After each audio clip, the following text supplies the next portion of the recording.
Hey everyone, welcome back to Comic Issues Daily. I'm Bryant, and today's lineup is absolutely packed. Grant Morrison's finally given his honest take on James Gunn Superman movie.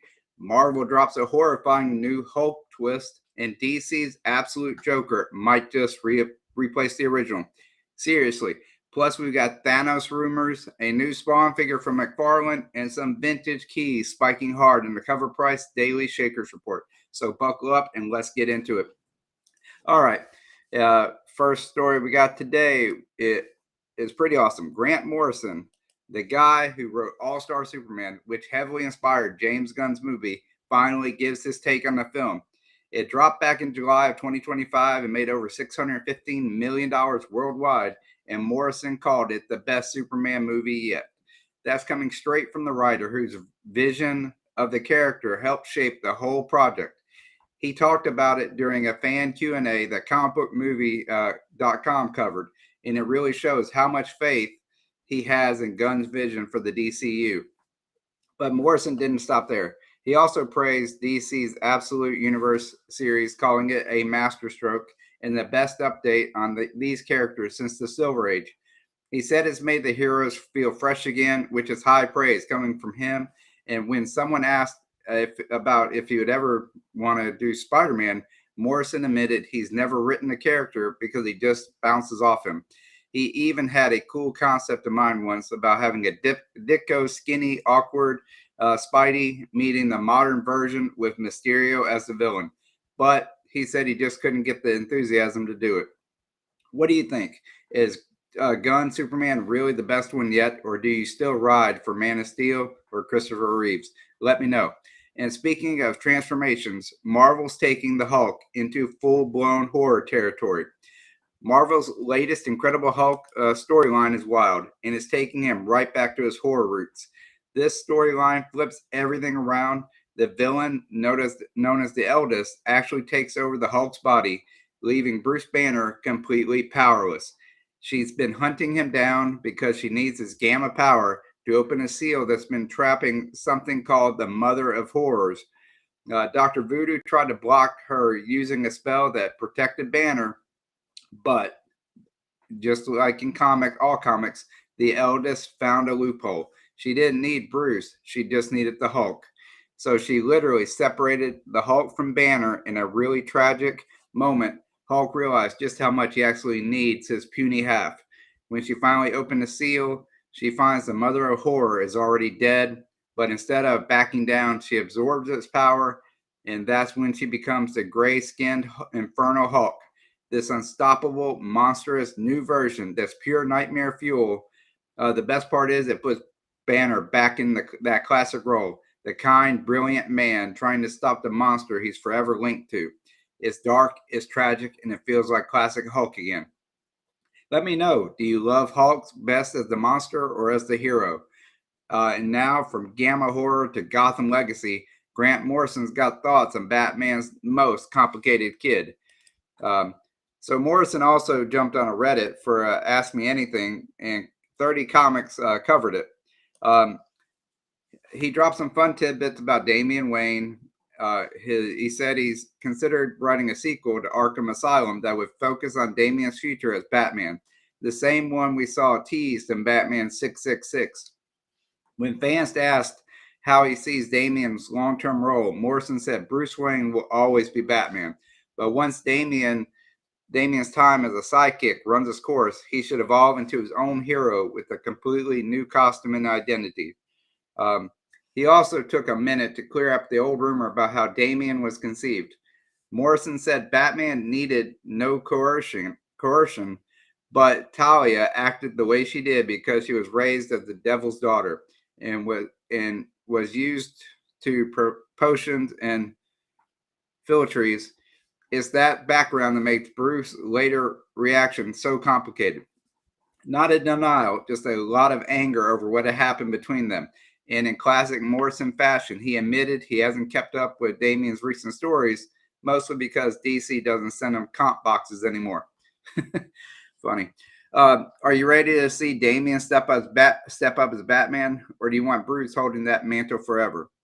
And while we're on DC, let's talk about this year's biggest question. Who actually won 2025? Marvel or DC? All right, let's settle this. According to Comic Book Movie, DC won the superhero race in 2025, and it's not even close. James Gunn Superman completely revitalized the DC brand and topped the box office with $615 million worldwide, making it the biggest superhero film of the year. Fans and critics both have said it was a perfect remedy for superhero fatigue.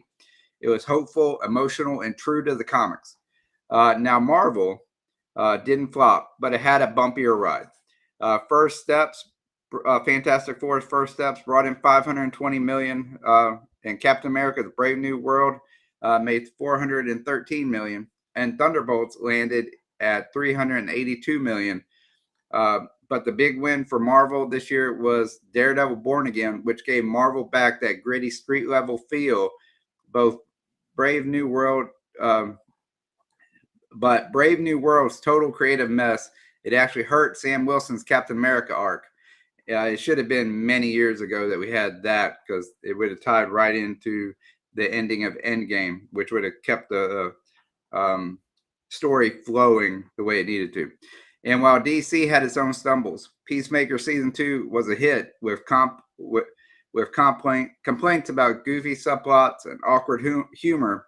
It still dominated the year overall. That said, Marvel's upcoming lineup with Avengers, Doomsday, and Spider-Man Brand New Day looks like it might swing things back in their favor soon. Yeah, next year should be pretty exciting for Marvel. I hope it's going to be a good one. Who do you think had a better year, the MCU or the DCU? Speaking of DC, in my opinion, I do think that DC had a better year, or the DCU had a better year. One movie that did half of what Marvel's did. It seems like it's a financially better plan, or to me, because the cost was less. Marvel did twice as much in revenue, but the expenses were greater because they had 3 movies. So to get that, so I think the cost was a lot more. So in the end, I think DC did better, just like the author of this article did. And then speaking of DC's new universe, one villain might be so good he deserves to replace the original. All right.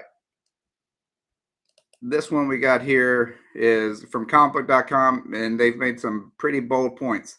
They think the absolute Joker might actually be better than the main DC Universe Joker, and maybe he should replace him. The absolute universe is this alternate reality where Darkseid has corrupted everything, forcing heroes to fight harder just to stay good. You got Wonder Woman as the Princess of Hell and a working class Batman. All super interesting reinventions that fans have been loving. But the real standout is the Joker. The writer argues that the Prime Joker has returned into an overbloated caricature with none of the charisma or cleverness he used to have. The absolute Joker, though, is a whole different beast. Passionate, motivated, even kind of magnetic. He's got purpose beyond random chaos, and that really shows in his big speech during Absolute Evil, where he helped with the forming of the Absolute Justice League, on setting up one of the ever see. Would you want the Absolute Joker to replace the main one, or should they stay separate? And while we're talking about what deserves another chance, a canceled DC movie might finally get its shot. Remember when Batgirl was supposed to release, and then Warner Brothers Discovery completely canned it back in 2022? Well, there might be hope after all. CBR did a piece where Jacob Scipio, one of the actors in the film, said he's seen the finished cut and he's calling it phenomenal. He said that the movie deserves to be seen by the masses, but the only way that's going to happen is if fans make enough noise to get the studio's attention. He even compared it to Coyote versus Acme situation, where fans and John Cena rallied so hard that the studio had to reverse its decision to scrap it. Serpio said the same thing could happen with Batgirl if fans really push for it. His advice: throw your batarang, because, as he puts it, Hollywood's a funny place. And if the support gets loud enough, James Gunn just might find a way to get it released on HBO Max. Would you want to see the Batgirl finally released? Let's see how strong the fan army really is. And speaking of some fan favorite returns, one big bad might be snapping his way back in the MCU. That's a little teaser for you right there. We got the comic book movie news said we might not have seen the last of Thanos. Insiders, My Time to Shine dropped a tease on X saying Josh Brolin's Thanos will officially come back soon, likely in Avengers Doomsday, which hits theaters on December 18th of 2026. Nobody knows exactly how he fits into the story yet, but this movie sounds absolutely stacked. We're talking Thor, Chris Hemsworth, Captain America, Anthony Mackie, and Ant-Man Paul Rudd all returning. And then we got the Fantastic Four finally joining the main MCU with Pedro Pascal as Reed Richards, Vanessa Kirby as the Invisible Woman, Ebon Moss-Bachrach as the Thing, and if that's not enough, we got some of the iconic X-Men showing up. Patrick Stewart as Professor X, Ian McKellen as Magneto, and even Channing Tatum as Gambit. And if all that pans out, Doomsday could be the biggest Marvel crossover since Endgame. What do you think? Is bringing Thanos back a smart move or a repeat trick?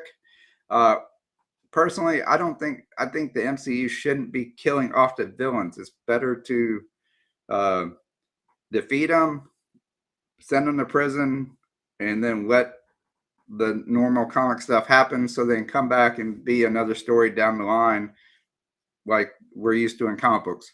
And while movies are heating up, Top 8 toy shelves just got a brand new Infernal from McFarlane Toys. And BleedingCool.com just revealed a new McFarlane toy exclusive, the Spawn 77, black and red comic red platinum edition figure, and it's gorgeous. This 7-inch collectible celebrates Spawn's evolution, blending Todd McFarlane's original sci-fi concept of a cold blue space hero with a hellish Al Simmons version everyone knows. It's decked out in Spawn's signature red and black color scheme, and it comes with 22 points of articulation, a fabric cape, 5 weapons, extra hands, and a display base. Plus, it also includes a reprint of Spawn #1 with a special black and white variant cover. The figure is a GameStop exclusive, available both in stores and online for $29.99. For fans or collectors, that's a no-brainer pickup. And who's adding this one on the shelves? Let me know in the comments. And speaking of iconic collectibles, Robert Kirkman's next Transformer chapter just dropped a bombshell. All right. Comic-Con dropped a sneak peek of Transformers 26 from Skybound Image Comics and Hasbro. It's loaded with talent. It's written by Robert Kirkman with art by Dan Mora, colors by Mike Spicer, and lettering by Russ Wooten. That's a powerhouse lineup right there. The next chapter in the Energon universe teases a betrayal. Optimus Prime might actually be betrayed by someone close to him, and the Autobots' newest hope could end up being their downfall. It sounds intense, and with that creative team behind it, it's probably going to be one of the biggest Transformer issues yet. The book drops next month, and if you've been following Kirkman's take on the universe, this is one you don't want to miss. Are you ready for the Energon universe? Are you reading the Energon universe? Sorry about that. Let me know what's been your favorite series so far. And now let's end the show with today's CovrPrice Daily Shakers Report for yesterday. All right. Let's wrap. Here's the comic book market heat, and it's time for the Shakers Report. These are the books that have been turning heads and breaking wallets lately, and there's some real heavy hitters on board today. At the very top, we got Incredible Hulk 181 from 1974, the first full appearance of Wolverine in a CGC 9.4, just sold for $10,499. That's a little above my price range right now, but I'm going to have one of those one day. And then we got a Golden Age Pep Comics issue number 32 from 1942 in a CGC 8.5, hit $6,000. And then we got 7 Seas Comics issue number 3 from 1947. Matt Baker art in a CGC 9.0, hit $5,040. And then we got Victory Comics Volume 1, issue number 1 from 1941. A lot of ones there. In a CGC 7.0, and a Silver Street Comics Volume 1, Issue number 3 from 1944 and a CGC 5.5. Both landed at $3,360. And then we got a CGC, then we got a Fantastic Four number 5 from 1962. The first Doctor Doom still pulled in $3,327 in a CGC 2.0. Rounding it out, we got a classic Archie Comics issue number 50 from 1951 in a CGC 6.5, sold for $3,249. And Silver Street number 9 from 1941 in a CGC 6.5, sold for $2,880. And then we got Victory Comics number 2 from 1941 in a CGC 8.0, sold for $2,760, along with Zip Comics number 34 from 1943 in a CGC 5.5, so closing out the list at $2,640. Which of these would you add to your dream collection? Let me know in the details. Me personally, I would like the Hulk 181 and the Doctor Doom or the Fantastic Four. Those would be pretty cool. And maybe that Matt Baker art, the Seven Seas comics, that would be pretty sharp also. Just a quick reminder, this is Comics Curing Cancer Month. As you can see, I've had the QR code up there on the screen beside me. Next weekend is the Comics Curing Cancer auction weekend all across YouTube to raise money to help beat the ultimate supervillain, which is cancer. So please join and participate if you can. And I do have the schedule for all of the live streams for Comic Curing Cancer weekend right here. Here we go.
All right. Good morning, Cali Comics. Hope you're having a good day today. Also, I want to promote or shout out that every Sunday night I have Comic Channel Origins, which is a live stream where I speak to comic book YouTube content creators that and talk to them about how they've grown their YouTube channel from 0 subscribers and no watch hours up to where they are today. And my guest this week on Sunday at 6 p.m. Central, 7 p.m. Eastern is going to be Mike from Lunch Money Comics. So please come and join that conversation. I think Mike has over 20,000 subscribers now on his channel, and I want to dive deep and to find out how he did all that. So please join us. Feel free to ask questions and come back here on Sunday night for 6 p.m. Central, 7 p.m. Eastern for that episode of Comic Channel Origins. Also, please, a huge thanks to our sponsor of this channel, which is Ron's Comic Closet, your home for great comic books, key issues. Also, he has new releases. And if you use code I have issues at checkout, you'll get 20% off your first purchase. And all right, that's going to do it for today's episode of Comic Issues Daily. If you're enjoying the show, hit that like button, subscribe, and ring the bell so you never miss your daily dose of comic book news, market updates, and collector stories. I'll see you tomorrow with even more headlines from across the comic multiverse. And until then, keep reading, keep collecting, and always, I have comic issues. Have a good one, everybody. Bye.